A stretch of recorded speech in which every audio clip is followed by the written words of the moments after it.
Bienvenida y bienvenido a esta exploración en profundidad del primer capítulo del Evangelio de Mateo.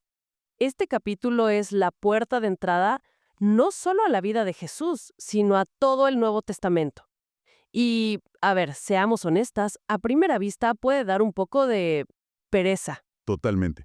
Uno abre la Biblia en el primer libro del Nuevo Testamento, listo para la acción, y ¡pum! Te encuentras con una lista que parece interminable de nombres. Una seguidilla de quién fue papá de quién. Sí, exacto. La tentación de saltarse esa primera página y media es enorme. Es que uno piensa, ya llegaré a los milagros, a las parábolas, pero si hacemos eso, nos perdemos el fundamento de todo. Por eso, la pregunta central de hoy es, ¿por qué empezar con lo que parece una simple y árida lista de nombres? ¿Qué secretos y sorpresas se esconden ahí? Pues esa es nuestra misión hoy, descifrar el poderoso mensaje que Mateo nos entrega desde el primerísimo versículo. Muy bien, empecemos por el principio, literalmente. Leo el primer versículo de Mateo, capítulo 1. Libro de la genealogía de Jesucristo, hijo de David, hijo de Abraham. Vaya, ¿qué manera de empezar? Directo al grano. Sin rodeos, sin érase una vez. Es una declaración de intenciones increíblemente potente.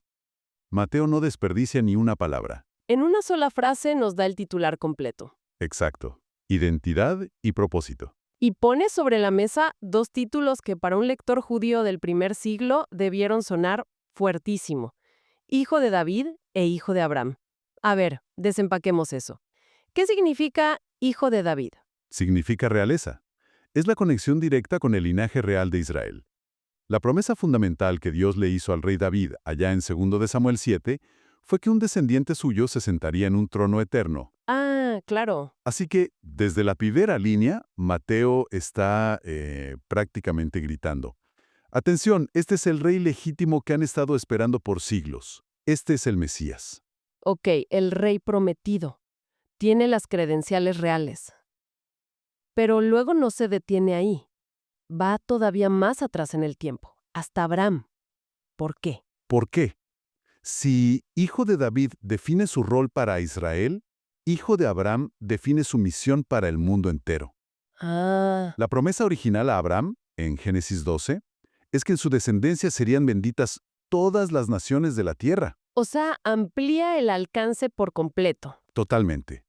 Con ese simple añadido, Mateo amplía el zoom de una forma radical. No está presentando solo a un rey judío, sino a un salvador para toda la humanidad. La historia es universal. Y es increíble pensar en quién era el hombre que escribía esto. Mateo, un recaudador de impuestos. O sea, el tipo que escribe el linaje del rey Mesías era, para su gente, básicamente un traidor. Un traidor que trabajaba para los opresores romanos. La ironía es maravillosa. Total. Como bien apunta el comentarista William Barclay, era una de las profesiones más odiadas. Pero fíjate qué curioso. Esa misma profesión lo hacía la persona ideal para esta tarea. ¿Por qué? Porque un recaudador de impuestos debía ser meticuloso, organizado, alfabetizado y, casi seguro, bilingüe en arameo y griego. Era el cronista perfecto. El hombre para el trabajo. Se dice que cuando Jesús lo llamó, Mateo dejó todo atrás. Bueno, todo excepto quizás su pluma y su papel. Y usó esas habilidades para darnos este evangelio tan brillantemente estructurado. Hablemos entonces de esa estructura, de la lista en sí, porque aquí es donde la cosa se pone interesante. En una cultura que apenas contaba a las mujeres en los censos, Mateo decide incluir a varias. Y no son precisamente las matriarcas perfectas de Israel, no. Para nada. De hecho, si uno quisiera armar un árbol genealógico limpio y respetable, estas son precisamente las historias que escondería debajo de la alfombra. Cierto, no está Sara ni Rebeca. Ni Raquel. En cambio, elige a 4 mujeres del Antiguo Testamento y cada una está ligada a un escándalo o a una irregularidad. Y esto no es un accidente. Es un patrón. Es un patrón deliberado para enseñarnos algo sobre la gracia de Dios. A ver, vamos una por una. La primera que nombra es Tamar. La historia de Tamar, en Génesis 38, parece sacada de una telenovela. Es bastante fuerte, sí. Es una trama de engaño, deber familiar incumplido y, bueno, incesto. Se disfrazó de prostituta para asegurar su descendencia a través de su suegro, Judá. una historia turbia por donde se la mire. Y aún así, ahí está, en la primera sección del linaje del Mesías. Es impactante. ¿Quién sigue? Rahab. El libro de Josué nos dice dos cosas sobre ella. Primero, que era una prostituta. Ok, Y segundo, que era una cananea, una ciudad enemiga de Jericó. O sea, tenía un doble strike en su contra para la sociedad de la época. y Dios no solo la salva, sino que la inserta en la línea mesiánica. Increíble. La tercera es Ruth. Su historia es más conmovedora, pero sigue siendo una sorpresa encontrarla aquí. Claro, porque Ruth era moabita, y los moabitas eran una nación explícitamente excluida del pacto con Israel. Era una extranjera, una marginada por nacionalidad. Y la cuarta mujer. Mateo la nombra de una forma muy particular, ¿no? No dice Betsabé. ¿No? Dice, la que fue mujer de Urías. Qué curioso, evita su nombre. ¿Por qué haría eso? Al hacerlo, pone el foco directamente en el pecado del gran rey David. Ah, Nos obliga a recordar la historia completa, el adulterio de David con Betsabé y el asesinato de su esposo Urías, para encubrirlo. Y por si fuera poco, nos recuerda que Urías era hitita, otro gentil. otro gentil. El linaje del rey más glorioso de Israel está manchado por un pecado terrible contra un extranjero. Entonces es como si Mateo estuviera saboteando su propio argumento. Quiere probar que Jesús tiene un linaje real impecable, pero nos presenta ancestros, prostitución, origen pagano, adulterio. ¿Qué está tratando de decirnos? Está redefiniendo por completo lo que significa linaje real. El mensaje es de una gracia radical. Primero, demuestra que Jesús no viene a un mundo de santos, sino que se identifica plenamente con los pecadores, con los marginados. Como dijo el gran predicador Charles Spurgeon, Jesús está emparentado con los caídos y los humildes. Su árbol genealógico es una lista de gente real, rota como nosotros. O sea que la gracia de Dios es el hilo conductor. Exactamente. Muestra que el plan de Dios nunca ha dependido de la pureza moral o racial de las personas, sino de su soberana gracia. Dios teje su historia de redención usando los hilos torcidos de vidas imperfectas. Y de paso, eleva el estatus de la mujer de una forma revolucionaria para su cultura. Las pone en un lugar de honor en la historia más importante de todas. Justo así. Y hablando de cómo Mateo cuenta la historia, hay algo en esa lista que me llama la atención. Parece demasiado ordenada. Al final, en el versículo 17, él mismo la resume. ¿Lo leo? De manera que todas las generaciones, desde Abraham hasta David, son 14 generaciones, y desde David hasta la deportación a Babilonia, 14 generaciones, y desde la deportación a Babilonia hasta Cristo, 14 generaciones. 3 grupos de 14. Eso no puede ser una coincidencia, ¿verdad? Para nada. Mateo, el meticuloso contador, está en plena acción. Si comparamos su lista con los registros del Antiguo Testamento, como en el libro de Crónicas, vemos que omite deliberadamente algunos reyes. ¿En serio? Sí, por ejemplo, entre Joram y Usías se salta 3 generaciones. ¿Y eso no es un error o una manipulación? No para los estándares de la época. Crear genealogías abreviadas y simétricas para ayudar a la memorización y para resaltar un punto teológico era una práctica común y aceptada. Entiendo. El objetivo de Mateo no era ser exhaustivo como un registro civil, sino teológico. Nos presenta la historia de Israel en 3 actos claros. El ascenso, la caída y la redención. Exacto. El ascenso y la gloria con David, la caída y el juicio con el exilio, y la redención y la esperanza con la llegada de Cristo. Es una obra de arte literaria. Ok, entiendo la estructura, pero al revisar los nombres, espera un momento. Jeconías, justo después del exilio. ¿No había un profeta Jeremías que dijo algo terrible sobre él? Muy buena memoria. Aquí es donde la trama se complica de verdad. El profeta Jeremías pronunció una maldición divina específica sobre el rey Jeconías, diciendo que ninguno de sus descendientes físicos se sentaría jamás en el trono de David. Y Mateo lo pone justo ahí. Justo ahí, en la línea directa de José, el padre de Jesús. Entonces, es un callejón sin salida. Según la propia escritura que Mateo está usando, acaba de descalificar a su propio Mesías. Si Jesús desciende de Jeconías, no puede ser el rey. Parece un problema insalvable. Parece, pero la solución es de una genialidad providencial. A menos que... ¿Recuerdas si hay alguna otra genealogía de Jesús en los Evangelios? Claro, la de Lucas. Recuerdo haberla leído, pero siempre asumí que era más o menos la misma. No lo es, y ahí está la clave de todo. Los evangelios nos dan dos genealogías por una razón crucial. La de Mateo, la que estamos viendo, traza el linaje legal de Jesús a través de José, su padre adoptivo. Ok, Este linaje pasa por los reyes, por Salomón, y sí, por el maldito Jeconías. Esto le da a Jesús el derecho legal al trono. Es como el título de propiedad. de acuerdo. Tiene el título de propiedad, pero ese título viene con una cláusula de maldición adjunta. ¿Y Lucas? La genealogía de Lucas traza el linaje de sangre de Jesús, a través de su madre, María. Su linaje también viene del rey David, pero por una rama diferente, a través de otro de sus hijos, Natán, no Salomón. Ah, Esta línea de sangre evita por completo a Jeconías y su maldición. ok, déjame ver si lo entiendo.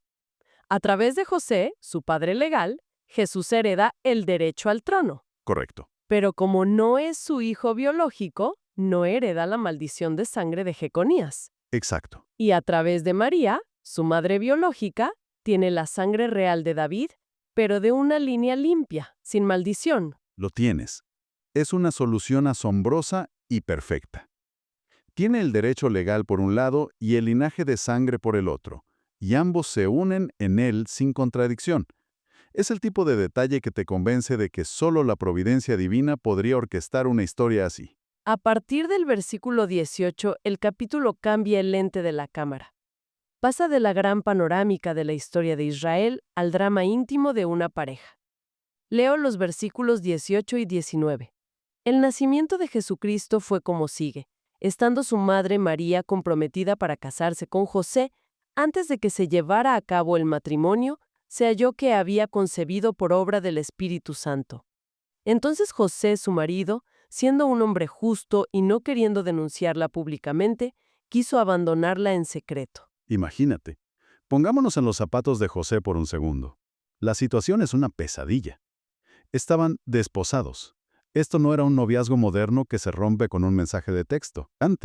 Hoy en día sería como haber firmado ya los papeles en el registro civil, pero no haber hecho la fiesta todavía. Solo podía romperse con un divorcio. Y de repente su prometida está embarazada. Y él sabe con 100% de certeza que el hijo no es suyo. La ley era muy clara. Clarísima.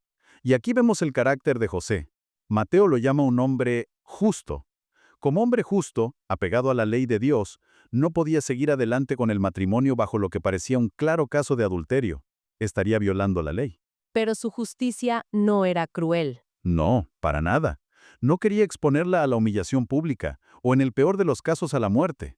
Su plan de divorciarse de ella en secreto era la opción más compasiva que podía imaginar. Estaba tratando de equilibrar la justicia y la misericordia en una situación imposible. Y es en ese momento de angustia, mientras piensa qué hacer, que interviene el cielo. Leo los versículos 20 al 23. Pero mientras pensaba en esto, se le apareció en sueños un ángel del Señor, diciéndole: José, hijo de David, no temas recibir a María tu mujer, porque el niño que se ha engendrado en ella es del Espíritu Santo, y dará a luz un hijo, y le pondrás por nombre Jesús, porque él salvará a su pueblo de sus pecados. Todo esto sucedió para que se cumpliera lo que el Señor había hablado por medio del profeta, diciendo: Miren, la Virgen concebirá y dará a luz un hijo, y le pondrán por nombre Manuel, que traducido significa Dios con nosotros. Cada frase de este mensaje es oro puro. Fíjate cómo empieza el ángel. José, hijo de David. Justo cuando se siente más humillado. Exacto. El ángel le recuerda su linaje real y la importancia monumental de su papel en la historia. Es como si le dijera: levanta la cabeza, esto es más grande de lo que crees. ¡Qué increíble! Luego viene la revelación, es del Espíritu Santo. No es adulterio, es un milagro sin precedentes. Una concepción por el poder creador de Dios. Y le da dos nombres al niño. Primero, Jesús, que en hebreo es Yeshua, y significa Yahvé salva. Su misión está en su nombre. Él salvará a su pueblo de sus pecados. Lo define de inmediato. No es un libertador político contra Roma, que era lo que muchos esperaban. Es un salvador espiritual. Y luego el segundo nombre, Emmanuel. Esa es la frase que lo cambia todo. No es solo un niño milagroso, es Dios con nosotros. Confirmar la deidad de Jesús. El niño que va a nacer, el que José va a criar como su hijo, es Dios mismo viniendo a habitar con la humanidad. Es la doctrina de la encarnación en una sola palabra. Y la reacción de José es tan poderosa como el mensaje. Leo los versículos finales 24 y 25. Cuando José despertó del sueño, hizo como el ángel del Señor le había mandado, y tomó consigo a María como su mujer. Y no la conoció hasta que dio a luz un hijo, y le puso por nombre Jesús. Es una obediencia inmediata, total y sin cuestionamientos.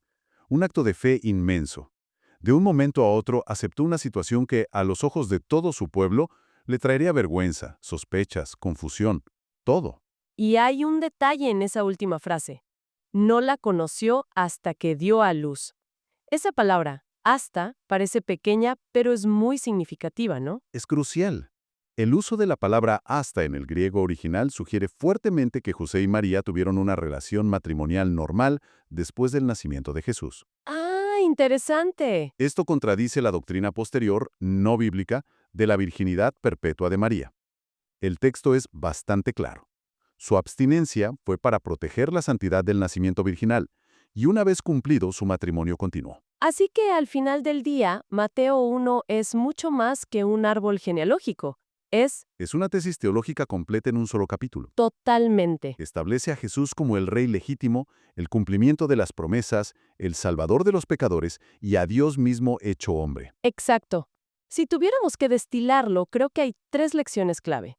Primero, que Jesús es el Rey prometido, con las credenciales legales y de sangre para probarlo de forma irrefutable. Es el heredero legítimo. Segundo, que el plan de Dios no le tiene miedo a nuestro desorden. De hecho, parece que lo usa a propósito. Totalmente. La genealogía incluye escándalos, pecadores y extranjeros para mostrarnos la inmensidad de una gracia que no se limita por nuestros errores o nuestro origen. ¿Y la tercera? Y tercero, el nacimiento virginal establece la identidad única de Jesús. Él es Emmanuel, Dios con nosotros, y su misión central desde el principio es la que más necesitamos, salvarnos de nuestros pecados. Y esto me deja con un pensamiento final, algo para darle vueltas. La genealogía de Jesús nos muestra que Dios no necesita personas perfectas para llevar a cabo su plan perfecto. De hecho, parece deleitarse en usar historias complicadas y personas imperfectas para mostrar el alcance de su gracia. ¿Qué nos dice eso sobre cómo Él puede usar nuestras propias historias, con todas sus imperfecciones, para su gloria? ¿Qué opinas de esto? Nos encantaría leer tu perspectiva en los comentarios. Si este estudio ha sido de bendición para ti, dale me gusta al video y suscríbete al canal para no perderte futuros estudios. Y si crees que alguien más podría beneficiarse de este mensaje, no dudes en compartirlo. Así nos ayudas a llegar a más personas. Que Dios te bendiga y te haya hablado a través del capítulo de hoy. Hasta la próxima exploración en profundidad.